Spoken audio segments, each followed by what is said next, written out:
Hello and welcome to Horrorcast. This is episode 6. This story is sent to us by our new subscriber. According to his email, this encounter happened with him and his friends in northern mountains of Pakistan. Before we dive into the story, I would like to ask you to please subscribe our channel, like our video, and please give us your feedback in the comments down below. Also, please share our video with your friends and family. So let's move to our story. Muzaffarabad, a serene town nestled in the majestic mountains of Azad Kashmir, is a place many visit to escape life's chaos. But one night, this tranquility turned into a harrowing nightmare for a group of friends. This is the story of their spine-chilling encounters in 2023, a tale that left them forever scared. At around 9 p.m., Ahmad, Ali, Zain, and Bilal were driving up a narrow, dimly lit mountain road to pick up a friend. The road was eerily quiet, illuminated only by the car's headlights. As they neared their friend's house, they spotted a woman sitting by the roadside. Her face was shadowy, her clothes tattered and dirty. Ahmad muttered, "What's she doing here? This place is deserted." The group assumed she was a local waiting for a ride, but as their car passed her, she turned her head sharply to stare at them. Her eyes glowed red, and her lips curled into an unnatural smile that froze their blood. Ahmad sped up, saying, "I'm not stopping here. Something's wrong." The car raced forward, but the bumpy, pothole-ridden road made the ride uneasy. Minutes later, their car's tire burst. Ahmad pulled over and they stepped out to inspect the damage. As they approached the flat tire, they saw the same woman standing a few feet away. This time, she was unnaturally tall, a frame towering over them. Terrified, Zan whispered, "Let's just fix this and leave." But as Ahmad began changing the tire, a sharp, echoing laughter surrounded them. It wasn't human. It was a chorus of voices, mocking and menacing. They had now no idea what to do. They were thinking of escaping that place, but they had no option. So they mustered some courage and began changing the tire of the car. After replacing the tire, they drove further uphill. To their horror, the woman now sat in the middle of the road. Ahmad slammed the brakes. The headlights illuminated her face as she tilted her head and spoke in a distorted voice. "Why did you come here? You shouldn't have come here." Her voice was layered, like multiple voices speaking at once. Ahmad reversed the car, but as they fled, the vehicle grew heavier. Ahmad glanced in the rearview mirror. The woman was clinging to the back of the car, her red eyes locked onto his. This was a terrifying sight for all the friends. They did not know what to do now. The car eventually stalled to the crumbling road. Panicked, they noticed a faint light from a dera. A dera is a hut in the jungle. Zan urged, "Let's check there for help." They had no other choice, so reluctantly they ran towards that hut. Inside the hut sat an elderly man in white, calmly fingering prayer beads. His calm demeanor contrasted with his grave warning. "You shouldn't have come here. This place is cursed. You guys are fools." Ahmad, who was really terrified by that time, immediately said, "Please help us. Please help us. Who is that woman? Why is she following us? Please help us." The old man replied, "She's the spirit of this land. She punishes those who disturb her territory. I'll help you escape, but you must obey." He instructed them to sit in a corner of the hut and hold prayer beads and recite God's name. As they did, the wind howled, shaking the hut violently. Everybody was reciting whatever they remembered. And suddenly, the old man ordered, "Run to your car now, and don't look back, no matter what." They sprinted towards the car. As they reached the car, Ali glanced back. He saw the woman standing before the old man, who remained unfazed, murmuring prayers. A mysterious fog was wrapping around both of them, and then they sat into the car and sped off. But Ali was in shock. The fog swallowed the old man. "He's gone," he whispered. They turned the car back towards their homes, canceling their plan. But when they reached home, it was very late at night, and all of them decided that they will never speak of this encounter at their home or with their families, because afterwards they might be restricted from such adventures. For Ali, however, the horror had just begun. That night, Ali dreamt of the woman standing by his bed, her red eyes piercing the darkness. She hissed, "You looked back. Your reckoning begins now." He woke up screaming, drenched in sweat, and switched on the lights, but the room was empty. There was nobody in the room. He spent the rest of the night awake, terrified that the woman might show up again. Next day he met his friends, and he told them what had happened last night. His friends explained to him that because of the last encounter, it's just your mind making up imaginations. The woman is not real, it's just in your mind. You have to calm yourself down and don't think about the encounter. That night, when Ali came back home, he decided to go to bed because he did not sleep properly last night. This time he recited some prayers and went to sleep. Late at night, he heard a voice. "You shouldn't have looked back. You are mine now." He was hearing that voice as if somebody is speaking right next to his ear. And in shock, Ali woke up. This time, he had lost control of his body. Only his eyes were moving, his ears were listening, but he couldn't move his body. And this time, the woman was standing right next to him. With a terrifying face and red eyes like fire, she was whispering to Ali that "you are mine now." Ali's heart was racing and pounding, and Ali did not have any control over his body, so he started reciting prayers whatever he could remember. He closed his eyes, and slowly he realized that the weight has lifted. Slowly things began quiet, and he immediately ran for the light and looked into the room. There was nothing there. He spent the rest of the night shivering in horror. The next day he decided to talk to his family. He told his parents what had happened to them and how he's been encountering that woman the past 2 nights. His father just shrugged it off, saying that it's just the mischief of your friends and nothing of that sort exists. Helpless, he couldn't do anything. And that day, nothing more happened, but when he was going to bed, he was once again terrified that the woman might show up again. And this time, he asked to sleep with his mother, and he slept in his mother's bedroom. He recited some prayers and went to sleep. And once again late at night, he woke up to a whisper. Once again, the woman saying, "Nobody can save you from me now. You are mine." Ali, terrified, tried to wake his mother up. He tried to scream, but no voice came out of his mouth. He couldn't lift his hand, and he couldn't move his body. Once again, he was in a state of paralysis.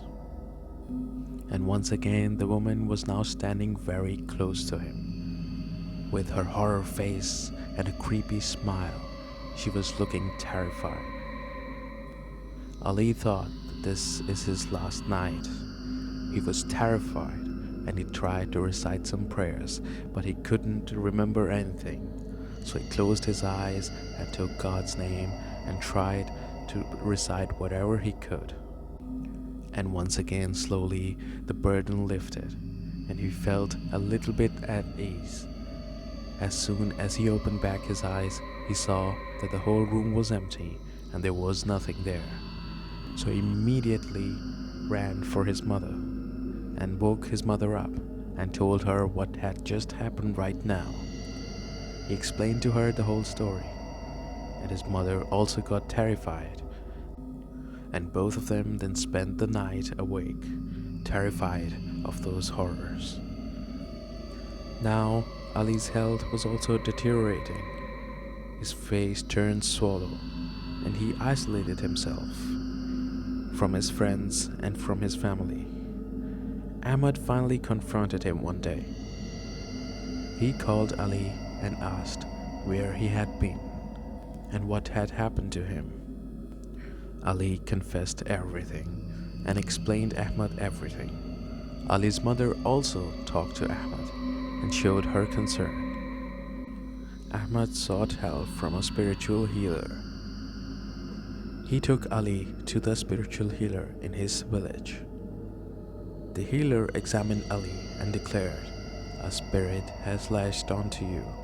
You broke her boundary by looking back." The healer also said that they have to undertake a ritual to cleanse Ali from this horrifying, terrifying spirit. And he also said, but for that ritual, they have to go back to the place where they met the spirit the first time. The group of friends became terrified after hearing the healer, but the healer said, "Don't worry, I will go with you." The group returned to the cursed road with the healer the next night at around the same time that they had first encountered that spirit. As he began prayers, the fog returned, thicker than before. The fog became so thick that it wasn't able to see anything. And soon the woman's voice boomed, "You've returned. Your reckoning is here." She emerged from the mist. Her face this time looked more terrifying, her eyes blazing, and she looked that she was so angry. Ali immediately pleaded, "Forgive me. I didn't mean to look back. I'm sorry. Please forgive me." The woman laughed in a horrifying voice and said, "There is no forgiveness for you." The healer started chanting louder and claimed, "Believe in God, trust in God. These spirits cannot harm you." The woman stopped for a while, but then again the wind started blowing faster. As the healer continued his chants, the woman started crying and screaming louder and louder, and it felt as if there were many people or many spirits that were circling around the group, screaming and laughing with terrifying voices.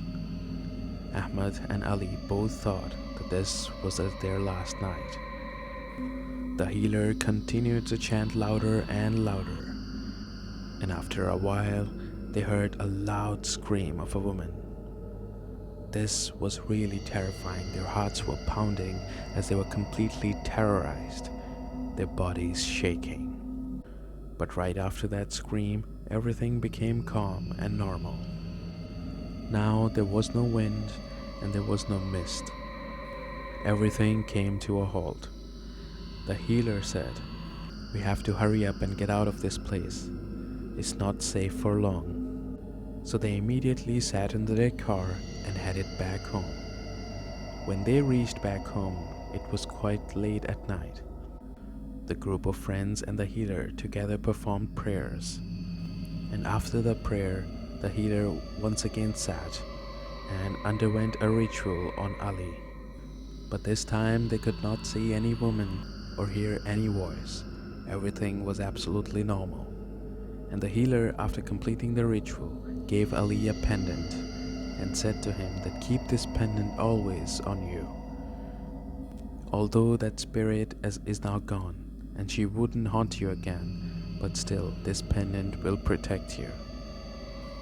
After this incident, things started becoming normal as Ali started feeling better and better. The nightmares also stopped, and Ali also now could sleep better. Slowly, all of them returned back to their normal lives. But still today, sometimes when they talk about this incident, they try to make sense of what had happened, especially talk about the old man they found who saved them in the first place. They did not find any hut. They did not find any trace of that old man who had miraculously saved them that night. So that story really gave me goosebumps. Such encounters are a common sight in northern mountains of Pakistan, as these mountains are covered in forests and with very low population, these are home to some paranormal entities. So thank you very much for watching the video and listening to the story. Before we move on, I would like to request you to please subscribe to our channel, like the video, and please give us your feedback in the comments down below. Also, please share this video with your friends and family as we work hard to bring these stories to you. So let's move on to our next story now. In the old alleys of Baikala, Mumbai, lies a narrow lane locals have long avoided. Whispers of curses cling to this place, especially after dark. One night Arjun, a delivery boy, found himself riding through this lane, a decision he'd soon regret. The lane was eerily deserted, lit only by a flickering streetlight. Arjun sped through on his bike, eager to finish his delivery. As he turned a corner, he spotted a woman standing by the roadside. Her hair was unkempt, her clothes ragged. Probably a homeless woman or something, he thought. Brushing off his unease, but as he passed her, she turned her head sharply. Her face was blurred, her eyes glowing. Arjun's heart raced, but he accelerated, refusing to look back. As he almost reached the end of the lane, his bike sputtered and died. Arjun kicked the starter repeatedly, but the engine stayed silent. When he glanced over his shoulder, the woman was there, closer now, standing unnaturally straight. Her lips curled into a grotesque smile. "Who are you? Let me go!" Arjun shouted. The woman did not speak, and she only raised her hands. She looked extremely terrifying. Panicked, he abandoned his bike and sprinted towards the lane's exit. At some distance, he turned back and looked into the alley. There was nothing. Everything was just silent. He could only see his bike laying on the floor. He did not have the courage to go back and get his bike, so he kept running in the other direction, hoping to find someone. He soon came to a small shop where 3-4 people were sitting together. He explained them everything that had happened, and 2 of those men agreed to help him and went with him back to that alley to retrieve his bike. As they took hold of the bike and were now aiming to exit that lane, Arjun heard something back. He heard some footsteps, but he did not look back, as if there were like 5-6 people walking behind him. All of them ran quite fast towards that shop, and once they reached the shop, they turned back to look. The alley was empty, and there was nothing. Arjun never returned to that lane again. To this day, he avoids deliveries in Baikula. This was another short horror account. I would like to thank all the listeners for staying until now and listening to our real-life horror stories. We shall keep working to bring these real-life encounters from across the globe and present them to you. I would like to ask you to once again subscribe to our channel, like our video. Please give us your feedback in the comments down below. Also share these videos with your friends and family, as we shall keep bringing them regularly. If you have a real-life encounter, please write them to us. We shall share them on our channel. So with that said, thank you very much for watching, and until next time.